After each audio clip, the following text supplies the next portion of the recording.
Hi everyone, and welcome back to Art with Mrs. S. Today we're going to be drawing a cake picture and then adding some color.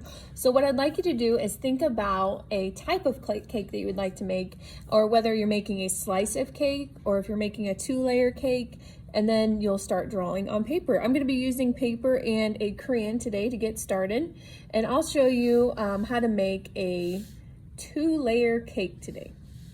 So to get started, I'm going to kind of go towards the top of my paper and draw a very skinny oval.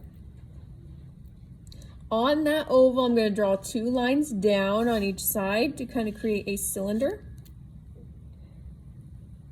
Notice I haven't closed the bottom yet, and I'm going to go up a little bit on the left-hand side of this first one and make another oval that loops around. Looks like I'm drawing a hat.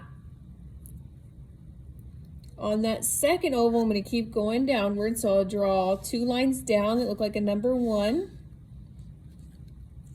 And now I'm ready to add some fun details. So on this bottom one, if I just want my flat icing, I can close up that cylinder form.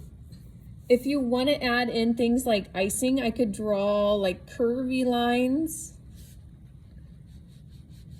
I have some frosting around the bottom of that top layer. I'm going to do the same thing on the bottom. I have lots of frosting.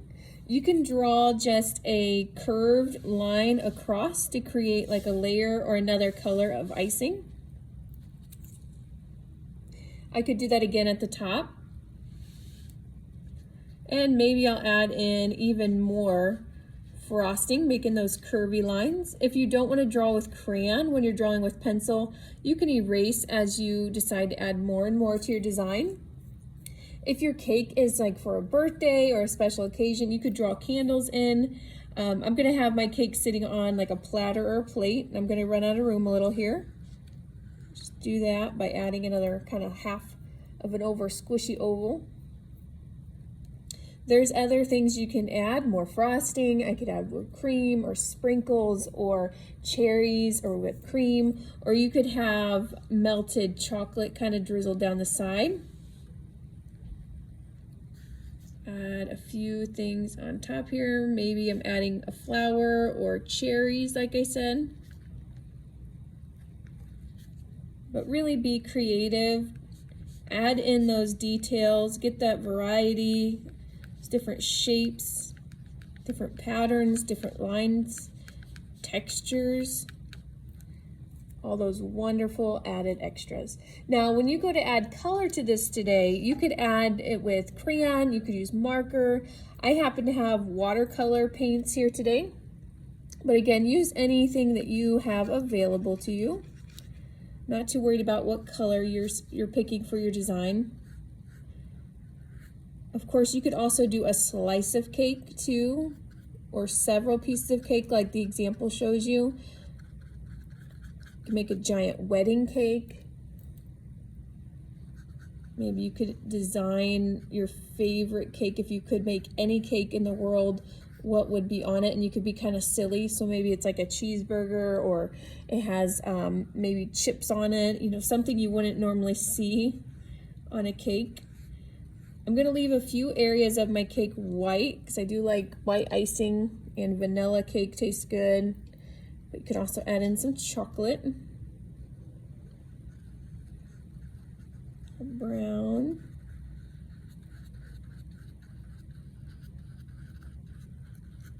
Take your time, be creative, and of course have fun with your cake design and invention. A couple more colors on here. Do blue. You could add something in the background. You know, where's your cake? Is it at a party? Is it on a table? Is it sitting in a window at a bakery? Or is it getting pulled out of the oven? You know, what is going on around your scene and what's involved with this cake? Is it being eaten? Maybe it's on a plate and half of it's gone, or there's a bite taken out of it. All right. When you're all finished drawing and adding color to your fun cake, make sure you upload a picture to Padlet with your first and last name. And I can't wait to see all of these delicious looking cakes. Have a wonderful day.